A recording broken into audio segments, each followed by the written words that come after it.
Bien, buenos días. Vamos a empezar. ¿Cómo están todos? ¿Me confirman el audio, por favor, si está escuchándose bien?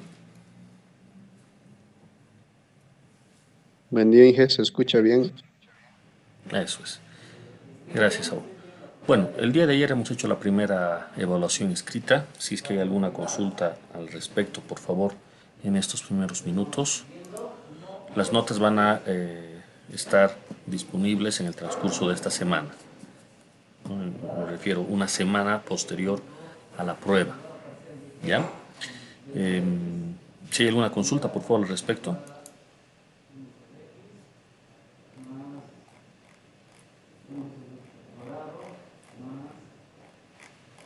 No, parece que hubieron algunos problemas en el momento del envío con la conectividad de internet, etcétera, pero como les dije ayer durante la prueba, hay tolerancia en cuanto a la hora del envío.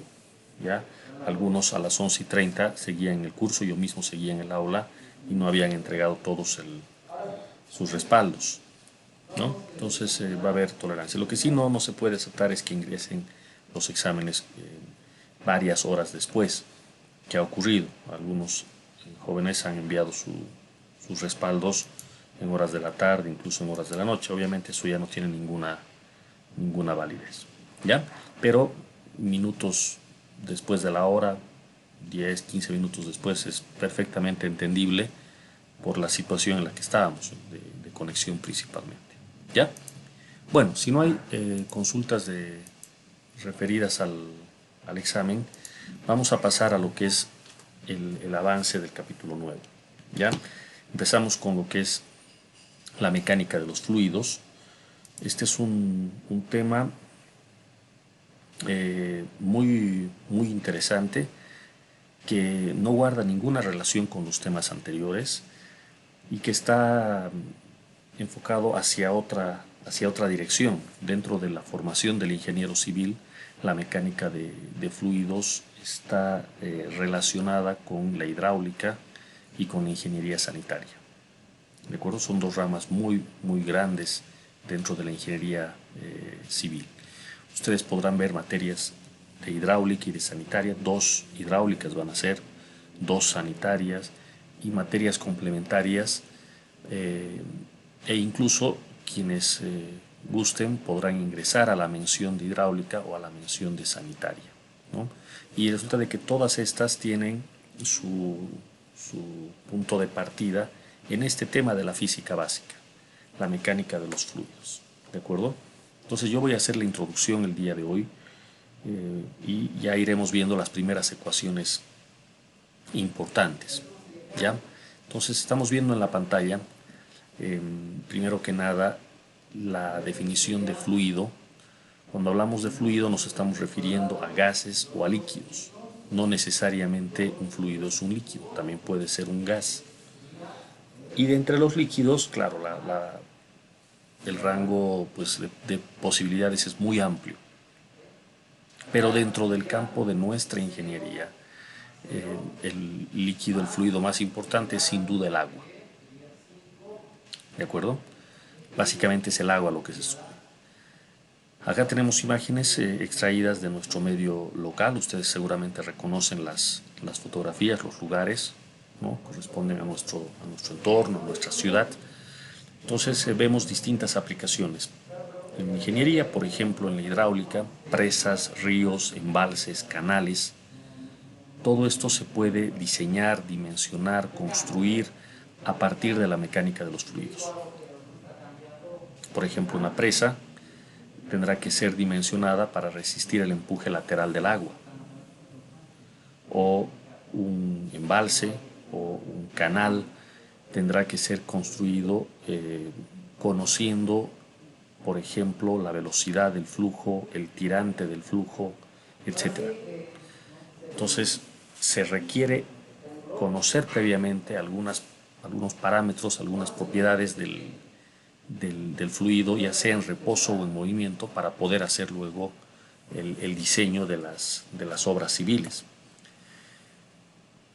Por otro lado, en la ingeniería sanitaria. La ingeniería sanitaria, para información de todos ustedes, se refiere a el diseño de redes de agua potable, de alcantarillado sanitario, de alcantarillado pluvial, incluye el diseño de plantas de tratamiento. Si ustedes se dan cuenta, esto es algo fundamental para el desarrollo de una ciudad, ¿no? En la nuestra tenemos problemas, lo sabemos, cuando hay lluvias excesivas ocurre lo que en una de estas ilustraciones se puede ver, ¿no es verdad?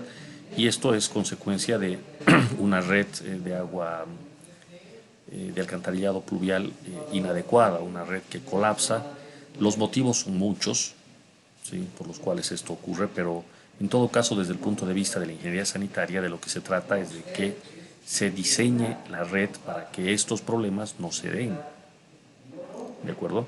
El agua debe de caer de la lluvia, el agua de precipitación de lluvia debe de caer a la superficie y rápidamente escurrir por donde los ingenieros decidan que tiene que escurrir, ¿no? Y seguramente no es por la calzada por donde debería de escurrir el agua.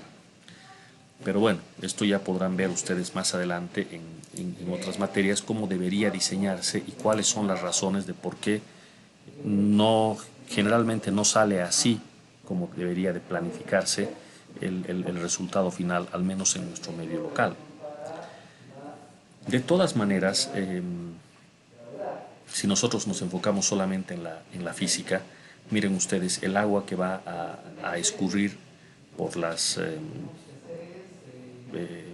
hay unas cunetas, unos canales laterales que se colocan en las calzadas, y el agua debería escurrir por esta hacia una boca tormenta y pasar a tuberías como estas que se encuentran en el subsuelo. Las dimensiones de estas tuberías no son arbitrarias, por supuesto, esto se calcula. El ingeniero hace los cálculos, hace sus predicciones en función de la cantidad de lluvia que cae al lugar, etcétera, otro tipo de componentes, y se puede verificar o dimensionar en todo caso estas tuberías. Se hace el tendido y lo que se espera es que el agua pase por estos conductos y pues termine en alguna planta de tratamiento o sea devuelta a algún río, dependiendo de si el agua es todavía no es agua negra o si lo es, etcétera. Desde el punto de vista de la física, entonces, aquí tendríamos algo interesante que estudiar. ¿Cómo se conduce el agua por una tubería, por un canal cerrado? ¿Cómo se conduce el agua por un canal abierto, como el que estamos viendo acá? ¿Qué pasa cuando el flujo se da únicamente por gravedad? Es decir, ponemos los canales inclinados de arriba a abajo y el agua por gravedad va moviéndose. O si hay una presión, una bomba que se encarga de mantener el flujo. Son problemas que desde el punto de vista de la física nosotros vamos a intentar resolver. ¿De acuerdo? ¿Con qué finalidad? Reitero, de dar soluciones a problemas prácticos que vemos en el día a día. ¿Ya? El problema en la hidráulica, en la mecánica de fluidos, es bastante complejo. Hay mucha dificultad matemática, como vamos a poder notar más adelante. Y para eso hay que hacer varias simplificaciones, ¿ya? Pero antes de aquello, algunas definiciones básicas, como por ejemplo la definición de densidad relativa, de peso específico. Seguramente si ahora preguntamos qué es densidad, todo el mundo me va a decir es masa sobre volumen, lo cual está muy bien. Solo aclarar que en física, cuando se habla de densidad, no necesariamente uno se está refiriendo a la relación masa sobre volumen. Puede haber densidad por unidad de área, por unidad de longitud, puede haber densidad no necesariamente de masa, también puede ser de carga eléctrica o de alguna otra variable física. O sea, densidad significa más bien una comparación entre dos parámetros que nos dan una característica de la sustancia o del material que estamos analizando. Entonces, el nombre completo para la densidad a la cual nos estamos refiriendo acá sería densidad volumétrica de masa, es decir, masa sobre volumen. En el sistema internacional esto viene en kilogramos sobre metro cúbico, ¿verdad? Otra definición útil es la de la densidad relativa. La densidad relativa se suele utilizar para comparar la densidad del fluido con la densidad de un líquido sumamente conocido que es el agua. ¿Cuánto es la densidad del agua, por cierto? 1 gramo sobre centímetro cúbico. 1 gramo sobre centímetro cúbico, claro que sí. Solo que en este curso, y les voy a pedir ya de acá en adelante, en lo que siguen en su carrera en la universidad, recuerden para la densidad del agua 1000 kilogramos sobre metro cúbico. 1 gramo sobre centímetro cúbico, por supuesto que está bien, es lo mismo, pero esa es una unidad más apropiada para hacer un trabajo de laboratorio. Los químicos generalmente utilizan eso, porque se mide, se mueven, mejor dicho, los químicos en sus laboratorios con volúmenes pequeños, ¿no? Sus tubos de ensayo, volúmenes pequeños. Entonces a ellos no les resulta útil expresar las cosas en kilogramos. Pero a nosotros sí nos interesa en kilogramos metro cúbico, porque vamos a hablar de volúmenes grandes. Este volumen, por ejemplo, embalsado, o este otro volumen, acá no, por supuesto que tengo que hablar en kilogramos. Entonces la densidad, les pido de acá en adelante, cuando les pregunte cuál es la densidad del agua, la densidad es 1000 kilogramos sobre metro cúbico. ¿De acuerdo? Entonces podemos comparar la densidad de cualquier fluido con la densidad del agua para tener una idea si es más o menos denso, cuántas veces más o cuántas veces menos denso. ¿De acuerdo? A eso se llama densidad relativa. El otro concepto importante es el de peso específico. Por costumbre al peso específico se lo denota con la letra gamma y es simplemente el producto de la densidad por la aceleración de la gravedad. En el sistema internacional esto vendría en unidades de fuerza sobre volumen, o sea, newton sobre metro cúbico. En el sistema inglés esto vendrá en libras sobre pie cúbico, etc. ¿Sí? En el sistema técnico, kilogramos fuerza sobre metro cúbico, etc. ¿De acuerdo? Entonces, tres definiciones importantes que se utilizan a menudo dentro de la ingeniería. Acá tenemos algunas sustancias, no necesariamente líquidas, y sus respectivas densidades en kilogramos sobre metro cúbico. Empezando por el aire con una densidad bajísima. El aire es un gas y su densidad, como de cualquier otro gas, es bastante reducida, 1.20 kilogramos metro cúbico. Comparado con la del agua, que es 1000, 1 contra 1000, se dan cuenta la diferencia. ¿De acuerdo? Acá otras sustancias, por ejemplo el etanol, el benceno, el hielo, que no es nada más que agua pero en estado sólido, tiene una densidad un poco más baja que la del agua líquida. Y eso explica lo que se puede ver en esta figura, por ejemplo, en esta fotografía, donde el hielo está flotando sobre el agua. Claro, flota porque es menos denso. Desde ya, una primera condición para que haya flotabilidad es que el material o la sustancia sea menos densa que el agua. Eso prácticamente garantiza flotabilidad. ¿De acuerdo? Pero no es lo único. Como veremos más adelante, hay objetos sólidos que pueden flotar aún teniendo densidades más altas que la del agua. Y un ejemplo claro son los barcos, por ejemplo, que están hechos de materiales metálicos, aceros, etcétera, con densidades mayores que la del agua. Aquí tienen, por ejemplo, una densidad para el hierro y el acero, 7.8 por 10 a la 3, o sea, 7800. Comparado con 1000, es 7.8 veces más grande, claro. Y sin embargo, un objeto de acero puede flotar, ¿no? Entonces, la densidad es importante para la flotabilidad, pero no es lo único importante. Y eso lo vamos a analizar más adelante en una de las ecuaciones de este tema. Otras sustancias, por ejemplo el mercurio, que es un metal y que tiene una densidad muy alta, 13.6 por 10 a la 3, que generalmente la ponemos como referencia también porque el mercurio tiene la característica de que a temperatura ambiente se encuentra en estado líquido. ¿De acuerdo? Entonces puede figurar en el día a día en nuestra lista de líquidos. del mercurio. ¿Ok? Bien, pasemos ahora a la definición de presión. Este concepto es sumamente importante y nos va a acompañar a lo largo de todo el tema. Vamos a definir presión como la derivada de la fuerza respecto del área. Desde un punto de vista mecánico, esto es presión. O sea, es la comparación entre fuerza y área. ¿Cuánta fuerza se ejerce sobre un área? Eso es presión, se mide por tanto en unidades de Newton sobre metro cuadrado. El Newton sobre metro cuadrado, como ya hemos explicado antes, es un pascal y se denota así, pascal. ¿De acuerdo? Es más frecuente que se utilice pascales cuando se hable de fluidos y Newton sobre metro cuadrado más bien cuando se habla de esfuerzos en sólidos. Pero eso es más un tema de costumbre, no hay nada de malo en expresar la presión en Newton sobre metro cuadrado directamente en pascal, o en el caso de los esfuerzos en sólidos, lo mismo, usar Newton metro cuadrado pascal es exactamente lo mismo.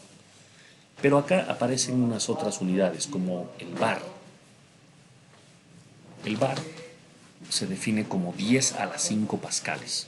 Es una unidad conocida que se utiliza generalmente cuando nos interesa hablar de la presión atmosférica. Como veremos enseguida, la presión atmosférica tiene prácticamente este valor, 10 a la 5 pascales. Es 1.00 algo por 10 a la 5 pascales. Entonces, básicamente un bar sería la presión atmosférica. Tal vez en sus cursos de química a la presión atmosférica la consideraban en unidades de atmósferas. ¿Sí? Es muy poquito, no sé, extraño utilizar esa unidad, atmósferas, ¿no? Y equivale a la presión atmosférica simplemente, ¿no? Y eso sería un bar. Nosotros acá no vamos a usar atmósferas para nada. La unidad con la que trabajamos en física y en ingeniería son las del sistema internacional. Así es que todo en pascales o newton metro cuadrado. ¿Ya? Sin embargo, ya que aparece bastante la unidad llamada bar y su submúltiplo milibar, pues bueno, aquí está la conversión entre estas dos. ¿Ok? Volviendo a lo que es la definición de presión. Hay una característica en este concepto. La presión está generada por fuerzas perpendiculares al área. ¿De acuerdo? O sea, esta fuerza tiene que actuar de manera normal al área. Si yo tengo esa fuerza, entonces dividido entre el área, a eso le voy a llamar presión. Si la presión es constante, basta con que yo diga fuerza sobre área. O sea, si sobre toda esta superficie la presión es la misma, entonces basta con decir fuerza sobre área. Porque no importa en qué punto yo esté analizando, igual nomás es fuerza sobre área, es la misma fuerza y sobre la misma área. Pero si tenemos una presión variable, supongamos que sobre esta cara la presión varía, entonces ya no puedo hablar de una presión constante sobre toda la superficie, sino una presión puntual, una presión que de punto a punto es distinta, ¿no? Entonces lo que hay que hacer es colocar la derivada de la fuerza respecto del área. ¿De acuerdo? Acá hacen una aclaración: si es que estamos en condiciones de reposo, la superficie no acelera, de modo que el fluido de su alrededor ejerce fuerzas normales iguales sobre sus dos lados. Claro, si estamos en equilibrio, la suma de fuerzas es cero. Y eso significa, obliga a que tengamos dos fuerzas apuntando en sentido opuesto, ¿no? Pero es una de estas la que tomamos como presión, ¿de acuerdo? Diferencial de fuerza respecto de área. Importante hacer notar que la presión es escalar, ¿de acuerdo? No interesa ni la dirección ni el sentido, basta con decir la presión vale tanto, ¿de acuerdo? La fuerza sí es un vector y se mide en newtons, y bueno, el área no lo es, y bueno, la presión la tomamos como un escalar. Eso quiere decir que acá estamos considerando no la fuerza como vector, sino el módulo de la fuerza, y aclarando que esta tiene que ser perpendicular al área. ¿De acuerdo? Acá, por ejemplo, en esta figura tenemos dos áreas, una con el doble de área que la primera. Si esta tiene un área diferencial de área y esta otra dos veces diferencial de área, bueno, en cuanto a las fuerzas, acá tenemos diferencial de fuerza y acá dos veces diferencial de fuerza. Entonces, si bien son dos áreas distintas e incluso están orientadas de forma distinta, pero la presión es la misma. Y no hay ninguna diferencia porque la presión es un escalar. No interesa si apuntando en dirección vertical, en dirección horizontal, la presión es una sola y es escalar. ¿De acuerdo? A esto vamos a llamar presión. ¿Ok?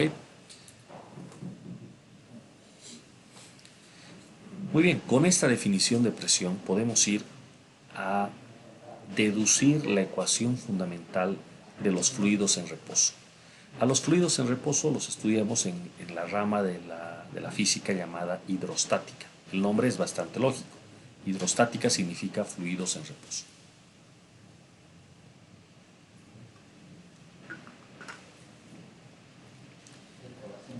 Entonces vamos a hacer la deducción de la ecuación, de esta ecuación que está aquí resaltada.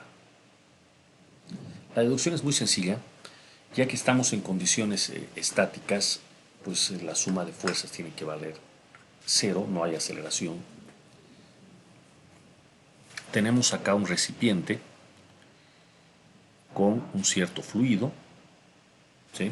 Agua, por ejemplo, y vamos a suponer que tenemos acá una pequeña, vamos a aislar un pequeño volumen de fluido. Esto que parece una caja o un sólido que está flotando en este recipiente, en realidad es parte del propio fluido. Lo ponemos en distinto color simplemente para resaltar, nada más. Entonces pensemos en este pedacito, en este diferencial de volumen del propio fluido. Ya que estamos en reposo, todas las fuerzas que actúan sobre este elemento tienen que valer o tienen que igualarse, oponerse entre sí y dar como resultado una suma de fuerzas cero. ¿De acuerdo? Veamos qué fuerzas actúan. La primera de esas fuerzas es el propio peso de este elemento diferencial. El propio peso, que no es nada más que masa por gravedad. Pero como es un diferencial de volumen, lo que tenemos acá es un diferencial de masa también. Entonces, diferencial de masa por la gravedad. ¿De acuerdo? Ahora, hacia arriba tenemos actuando esta fuerza que estoy marcando acá y que tiene magnitud P por A. ¿De dónde viene esto? Simplemente de la definición de presión. Dijimos que la presión, cuando ésta es constante, es igual a fuerza sobre área. Estamos utilizando esta situación. ¿Por qué yo aseguro que la presión es constante? Bueno, la presión es constante, primero porque este es un elemento diferencial pequeño, pero segundo, más importante que eso, hay algo que yo sé de antemano, antes de hacer ecuaciones y demás. Seguro ustedes también se han dado cuenta que la presión cuando uno está inmerso en el agua es mayor cuanto más profundo nos encontramos. Si ustedes estando alguna vez, por ejemplo, en una piscina o en algo similar, tienen la posibilidad de sumergirse, de bucear o algo por el estilo. Cuanto más al fondo se encuentran en la piscina, en el recipiente, mayor presión la que sienten. Es como que el agua se hace más pesada, lo cual es lógico. Porque si yo me encuentro flotando en la superficie, no tengo nada de agua por encima mío. Pero si estoy un metro por debajo de la superficie y hay un metro de agua por encima mío y ese peso se tiene que sentir. El agua tiene un peso y lo tengo que sentir, no hay forma de que no lo sienta. Entonces es bastante lógico que cuanto más profundo uno se encuentre, mayor sea el peso, ¿verdad? Y eso se convierte en una mayor presión. ¿De acuerdo? Pero por la misma razón, si la presión aumenta con la profundidad, si yo me muevo sobre esta línea horizontal, la presión no tiene por qué cambiar, porque estoy a la misma altura. Por eso es que estoy diciendo acá fuerza igual a presión por área. Es decir, estoy utilizando la condición de fuerza constante, presión constante. ¿De acuerdo? Entonces, fuerza igual presión por área está aquí. Ahora, ¿por qué esta fuerza apunta hacia arriba? Bueno, apunta hacia arriba porque una característica de la presión que ejerce un fluido es que siempre es perpendicular a la superficie. Es lo que decíamos aquí. La presión, fuerza sobre área, es siempre perpendicular. O sea, lo que interesa aquí es la fuerza perpendicular al área. No hay presión para una fuerza tangencial. La presión está definida siempre para fuerzas normales. Entonces, en la cara inferior de este elemento, la fuerza tiene que ser de abajo hacia arriba. No puede ser al revés. Tiene que ser de abajo hacia arriba. El resto del fluido está empujando hacia arriba a este nuestro pequeño volumen, que es un volumen de fluido también. Reitero. Entonces, P por A. Ahora, en la cara superior tengo una fuerza debida al fluido también, pero que tiene que apuntar en sentido opuesto. ¿Por qué? Por lo mismo de hace rato. Estamos ante un caso de presión constante, pero ahora estaríamos un pequeño diferencial de altura por encima. Un pequeño diferencial de altura por encima de la cara inferior. Eso lo vamos a expresar como presión más diferencial de presión.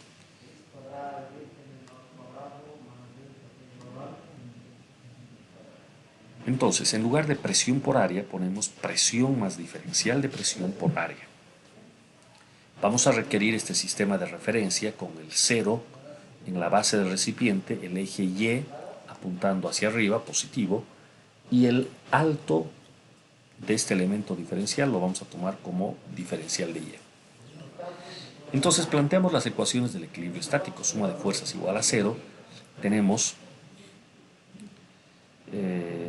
P por A, esta, la única fuerza que apunta hacia arriba, y P más diferencial de P por área, o sea, esta fuerza hacia abajo, más el peso. ¿De acuerdo? Acá se nota que este producto P por A lo tenemos en el lado derecho también, P por A. Entonces se cancela, aquí me queda 0. Del otro lado, diferencial de P por A. Y en vez de diferencial de masa, uso la densidad. Sería densidad por gravedad. Perdón, densidad por volumen. Como es el volumen de un diferencial de masa, este es un diferencial de volumen. Ahí está. Reordenando un poco las cosas, esto queda de esta manera. O de esta otra. Fíjense que el área era el área transversal de este bloque amarillo, que no lo estamos viendo, ¿no? Está en la otra dirección. Entonces, se cancela el área y nos queda diferencial de presión igual menos ρg por diferencial de Y. Y resulta que esta ya es la ecuación de la hidrostática. Esta ecuación.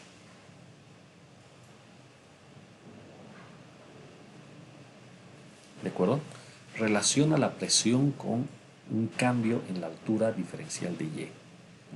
Y el signo es negativo.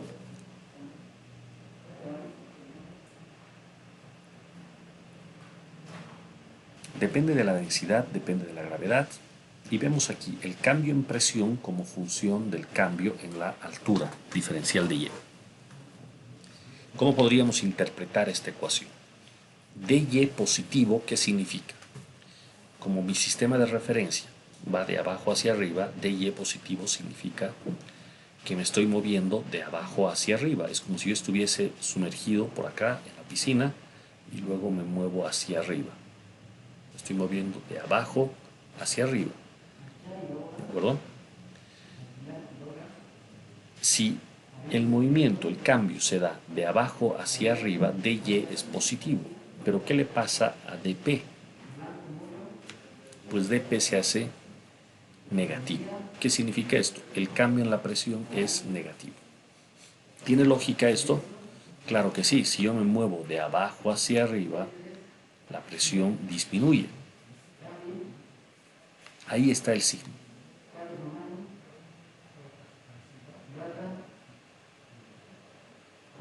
¿De acuerdo? Ahora, ¿qué pasa en el sentido opuesto? Si el diferencial de y es negativo, eso significaría que yo estuviese en un cierto punto y me voy a desplazar hacia abajo. ¿Qué tiene que pasar con la presión? Pues tiene que aumentar. En ese caso, dy sería negativo, porque se estaría moviendo hacia abajo. Negativo y negativo hacen que dp sea positivo. ¿De acuerdo? Entonces, esta ecuación que está acá ya es la ecuación de la hidrostática, definitivamente. ¿Ok? Integrando esta ecuación se puede obtener una versión más conocida de la ecuación de la hidrostática, que la tenemos aquí. Entonces hacemos la integración de P igual menos ρ g de Y. Fíjense que la integración es muy sencilla. Del lado izquierdo vamos a tener que integrar entre dos límites. Bueno, me conviene dejar a mi elemento fluido que estaba así dibujado y pensar en eso como un punto, ¿no? Digamos que está en el punto 1 este sólido, o ese pedazo de fluido. Está en el punto 1. Y voy a escoger un otro punto más. Conviene utilizar el punto que está sobre el fluido. El punto 2, en contacto con la atmósfera, pero no inmerso en el fluido. Entonces voy a hacer la integración desde P1 hasta P2. Eso da como resultado P2 menos P1. Pero analicemos del otro lado. Rho G de Y, ¿de dónde a dónde se integra? Pues desde Y1, que está aquí, hasta Y2. Integramos, el lado izquierdo queda como P2 menos P1 y el lado derecho queda como menos Rho G por Y2 menos Y1. Ahora, noto que la presión en el punto 2 no es cualquier presión. Yo puse ese punto a propósito. ¿Por qué? Porque el punto 2 siente únicamente a la presión atmosférica. ¿De acuerdo? Por lo tanto, voy a decir que P2 es igual a la presión atmosférica, dando como resultado que P1, es decir, la presión aquí abajo, es igual a la P atmosférica más ρ GH. Esto se puede explicar con este gráfico. Aquí tenemos presión versus profundidad H. Vean, por cierto, que requiero definir a esta H, que no es nada más que Y2 menos Y1. Y2, el punto de partida sobre el espejo de agua, y Y1 a esta profundidad. ¿Cuánto vale Y2 menos Y1? Pues H. ¿De acuerdo? Entonces, en vez de Y2 menos Y1, aquí voy a poner H. Presión igual presión atmosférica más ρ GH. Entonces, entiéndase que H es la profundidad, se mide desde el espejo de agua hacia abajo. Esa es la profundidad. ¿Ok? Entonces, por favor, a guardar en la memoria esta ecuación para la presión atmosférica y la presión total en un fluido. ¿De acuerdo? A ver, hasta esta parte, si hay alguna pregunta.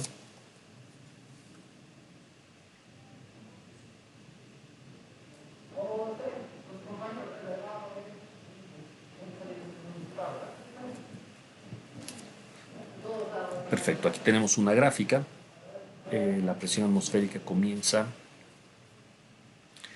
con un valor que no es cero, y esto es porque el fluido llamado atmósfera es pues un fluido gaseoso que se encuentra por encima nuestro, ¿no? Ocupa unos cuantos kilómetros en el planeta Tierra, de manera de que todos quienes lo habitamos sentimos una presión debida a la atmósfera.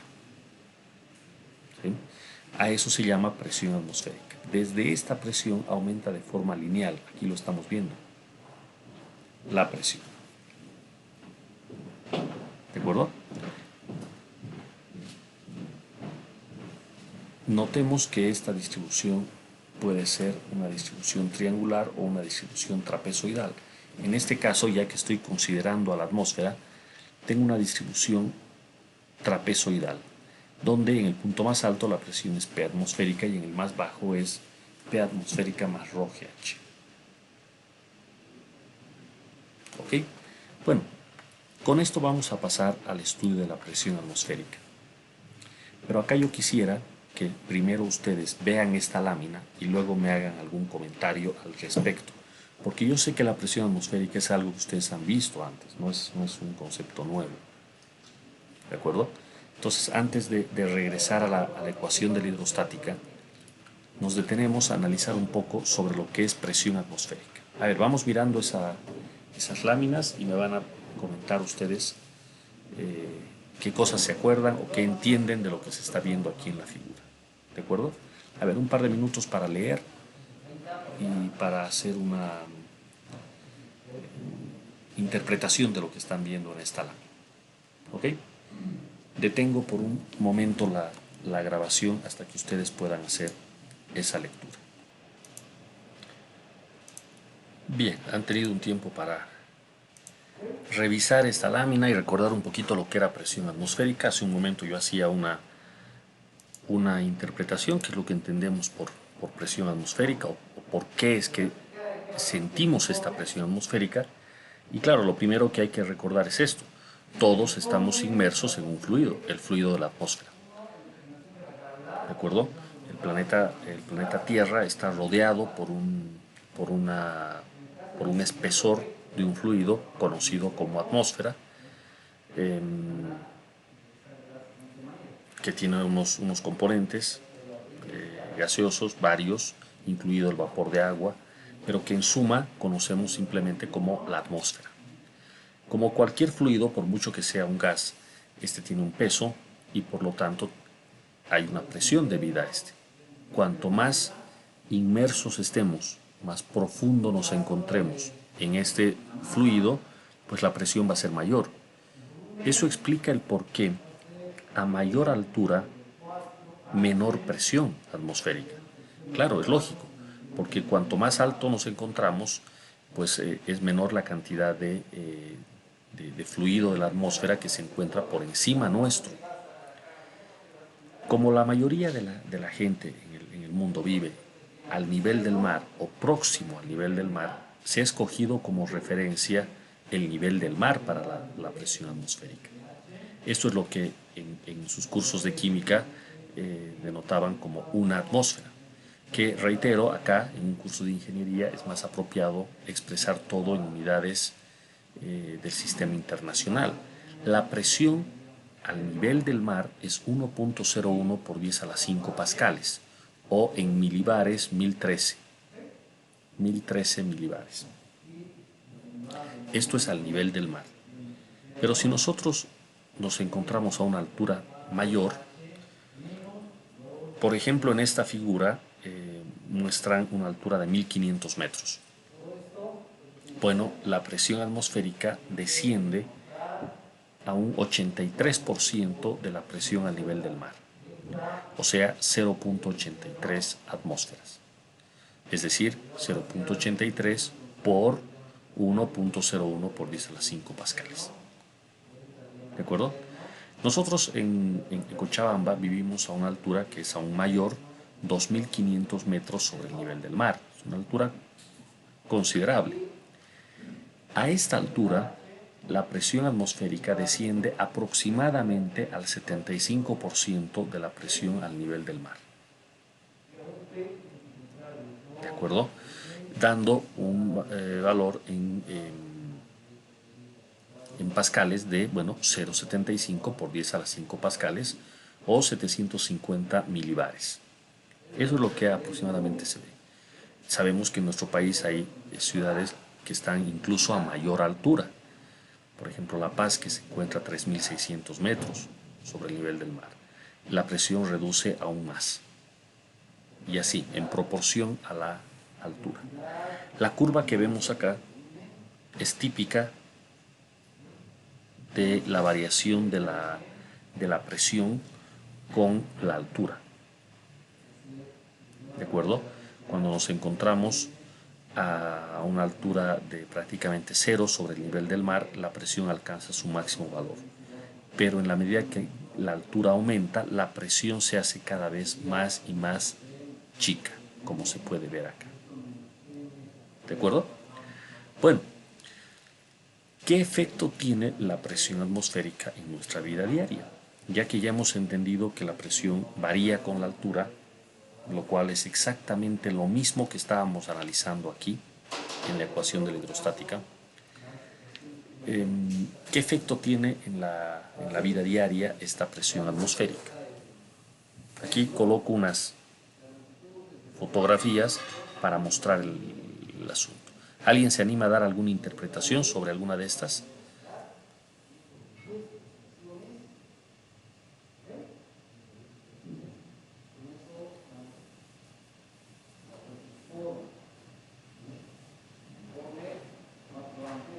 Bueno, yo les comento, empiezo por esta figura que tenemos acá, es un avión, ¿no? Un vuelo, seguramente un vuelo comercial. Resulta que la aeronavegación no hubiese sido posible jamás si no se hubiese podido resolver un problema básico. El problema consiste en que el ser humano está adaptado para vivir a una presión similar a la presión que tenemos al nivel del mar o un poco menor, pero solo un poco menor, como lo que estamos viendo acá, ¿no? No puede vivir el ser humano en ausencia de presión atmosférica. ¿De acuerdo? El problema es de que para hacer un vuelo como estos, los aviones tienen que llegar a alturas que están muy por encima de la altura, por ejemplo, de nuestras ciudades. 6.000 metros, 7.000 metros, 8.000 metros de altura. A esa altura, imagínense de la altura a la que se encuentra La Paz, el doble, por ejemplo. La presión reduce a tal punto que casi desaparece. Y en esas condiciones el ser humano no está adaptado para vivir, no se puede vivir así. Entonces, claro, para poder realizar estos vuelos que hoy en día se realizan, se ha tenido que ver la forma de presurizar las cabinas de los aviones. Entonces, cuando uno ingresa a un avión y realiza un vuelo, no nota la diferencia. Hasta alguien que no ha estudiado física podría pensar que las cosas están exactamente igual a como estaban en el aeropuerto o en la ciudad antes de que salga. Pero no, lo que pasa es que en la cabina del avión hay un sistema de presurización artificial que, bueno, garantiza que la presión sea a la que está habituado el pasajero o la persona. ¿De acuerdo? Si no hubiese esa presurización artificial, pues definitivamente a todos les sentaría muy mal el vuelo y esto tendría consecuencias terribles, ¿no? Eso es por un lado. Acá tengo otra figura que trata de hacer pensar en lo siguiente. Esta es una lata de una bebida, puede ser una gaseosa, una cerveza, lo que fuere. Ustedes conocen. Cuando uno termina el contenido de la lata, termina de beber, lo que hace generalmente es estrujar la lata y bueno, la arroja al basurero y eso fue todo. Lo que aquí tratamos de demostrar es qué es lo que le pasaría a esta lata si estuviese al vacío, pero en su interior. Porque lo que ocurre es lo siguiente: para que esta lata, supongamos que ya está vacía, es decir, ya no tiene fluido, ¿ya? No tiene el fluido, la bebida que al principio había. Pero esta por sí sola no se va a estrujar, por sí sola no va a aparecer así. ¿Por qué? Porque tenemos aire por fuera de la lata y aire en el interior de la lata. Entonces hay un equilibrio de presiones la presión de afuera hacia adentro se iguala con la presión de adentro hacia afuera y la lata nunca va a estrujarse por sí sola. Necesita que la persona vaya y la estruje y recién va a quedar así. Pero una alternativa para que esto ocurra es que se pueda extraer todo el aire del interior de la lata. ¿Eso se puede hacer? Pues sí, obviamente no con una lata y en la calle, pero se podrá hacer en el laboratorio, en condiciones controladas. Se puede extraer y dejar al vacío el interior. El hecho de que ya la bebida que estaba aquí no se haya desalojado no significa que el interior de la lata esté al vacío. Vacío significa ausencia de materia. Pero acá no hay esa situación, o sea, lo que tenemos es aire. Lo que habría que hacer sería extraer ese aire y dejar realmente al vacío. En esas condiciones, sin hacer absolutamente ningún esfuerzo adicional, la lata se estruja como si alguien hubiese con su mano hecho el trabajo. ¿Se entiende? ¿Por qué razón ocurrirá eso? Pues simplemente porque ya no hay un equilibrio de presiones entre el exterior y el interior. El exterior tiene una presión, que es la atmosférica, y el interior ya no tiene presión. Entonces ocurre esta situación. ¿De acuerdo? Finalmente, este otro efecto. Todo el mundo entiende que si quiere beber el contenido de un vaso o una botella, puede utilizar esto que en nuestro medio llamamos bombilla, en otros países a esto le llaman popote, o como le querramos llamar, no importa. Es un dispositivo que permite, bueno, llevar el contenido del fluido hacia la boca, el paladar y, bueno, y beber, consumir la bebida. ¿Se han puesto a pensar cuál es el principio físico por el cual el fluido es capaz de subir, vencer a la gravedad y llegar a la persona, a la boca de la persona? ¿Alguien se anima a decir cuál es el principio físico por el cual esto se da? Diferencia de presión, ingeniero. Perdón, ¿me repiten? Diferencia de presión. Diferencia de presión. Claro que sí. Diferencia de presión. Ya con la idea de la lata, aquí se tiene que razonar de un modo similar. Claro, uno podría pensar que esta persona hace algo de esfuerzo para succionar y de esa manera el fluido ir de abajo hacia arriba. Es cierto, hay que hacer una primera succión, ¿no? Y succión en términos mecánicos llegaría a ser una presión negativa en vez de una presión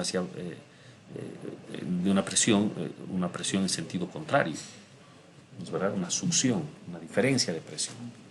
Pero eso no basta porque la persona no se la pasa succionando, sino simplemente lo hace la primera vez para que el fluido empiece a subir y listo. La razón por la que esto funciona básicamente es porque el contenido de la bebida en el vaso se encuentra a la presión atmosférica, pero el interior de la boca, del paladar, no está a la presión atmosférica. Está a una presión menor. Claro, porque es una cavidad que está cerrada y está a una presión que es menor. Entonces se puede dar el movimiento de abajo hacia arriba en esas condiciones. Como prueba de que lo que les estoy diciendo es cierto, ustedes podrían hacer este experimento. En vez de utilizar una bombilla, utilizar dos bombillas y colocar las dos en la bebida, en el interior del vaso, y bueno, empezar a beber, pues lo van a hacer sin ningún problema. De hecho, va a entrar el doble de fluido porque tienen dos bombillas. Pero si ahora hacen lo siguiente, dejan una bombilla inmersa en el fluido y la otra, un extremo dentro de la boca, pero el otro extremo hacia afuera, o sea, no en contacto con el líquido, sino hacia afuera, ¿sí? E intentan beber, pues resulta que no van a poder. Les pido que hagan ese experimento, a ver, vean realmente esta situación que les estoy diciendo. Resulta que no van a poder succionar absolutamente nada. Por mucha fuerza que traten de hacer de succión, no van a poder. Y la razón es que esa bombilla que está un extremo en la boca y el otro extremo hacia afuera, está en contacto con la atmósfera. Y al estar en contacto con la atmósfera, lleva la presión atmosférica al interior de la boca. Entonces ya no tengo diferencias de presión. La clave aquí es que la presión en el interior de la boca sea menor que la atmosférica. Entonces el fluido va de abajo hacia arriba. Pero si yo en el interior de la boca tengo una presión igual a la atmosférica, ya no hay cómo lograr esto. ¿Se entiende lo que estoy diciendo? A ver, intenten hacer este ejercicio, a ver si me comentan algo después. Pero es muy interesante y muestra cómo para poder llevar los fluidos de un lugar a otro, lo que se tiene que hacer es controlar la presión simplemente. Diferencias de presión permiten que haya un movimiento, que haya un flujo. ¿De acuerdo? Bueno, con esta breve discusión, entonces estamos recordando lo que es la presión atmosférica y quizás puntualizando algunas cosas que probablemente en los cursos de química no los han visto. Ahora estamos viendo de un modo un poco más amplio el problema. ¿Ya? Por favor, a sus formularios este dato. 1.01 por 10 a la 5 pascales es la presión atmosférica y ya está. O si quieren en milibares. ¿Ok? Con eso yo puedo regresar a la lámina que tenía aquí atrás y ya para terminar esta clase teórica, esta que es la ecuación básica de la hidrostática indica que la presión en el interior de un fluido, como por ejemplo en este punto 1, que se encuentra a una profundidad, por ejemplo h, está dada por esta ecuación, donde la presión es igual a la presión atmosférica más ρgh. La presión atmosférica es la presión que tenemos acá arriba y bueno, no necesitábamos estar inmersos en el fluido para sentirla.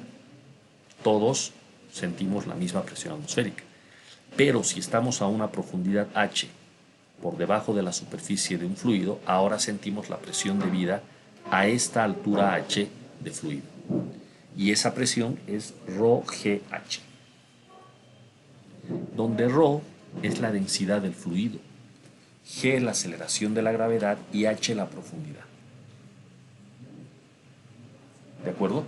Eso significa que si estamos con agua, la densidad es 1000, si estamos con mercurio, la profundidad es 13600, etc.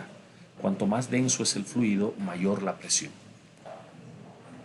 ¿De acuerdo? Y lo más importante, cuanto mayor la profundidad, mayor la presión. ¿Cómo aumenta la presión? Pues aumenta linealmente con la profundidad. Y como decía minutos atrás, esto genera una distribución trapezoidal. Fíjense, en la parte superior la presión es la presión atmosférica. Pero en la base de este recipiente la presión es la presión atmosférica más ρg y toda la profundidad, por ejemplo h. Y como esto varía de forma lineal, tal como lo indica esta gráfica, se va a formar una distribución trapezoidal de presiones. Esto es un trapecio. Tenemos una distribución trapezoidal de presiones con la presión atmosférica arriba y la presión atmosférica más la debida a la profundidad abajo. ¿De acuerdo? Bueno, con esta ecuación vamos a trabajar la siguiente clase y vamos a hacer algunos ejercicios. Nos quedan algunos conceptos más, pero todo esto lo vamos a ver en la clase siguiente. Acá me voy a detener. Les pido como dato adicional que se pongan a leer el capítulo de mecánica de fluidos del libro de Szymanski. Toda la teoría de este tema, más los ejercicios, vamos a sacarlos del libro de Szymanski que tienen también en la plataforma. ¿De acuerdo? Muy bien, me detengo acá. Si alguien quiere hacer alguna pregunta.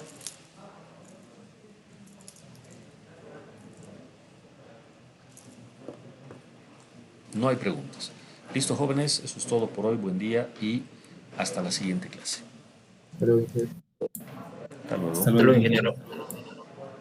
Hasta luego.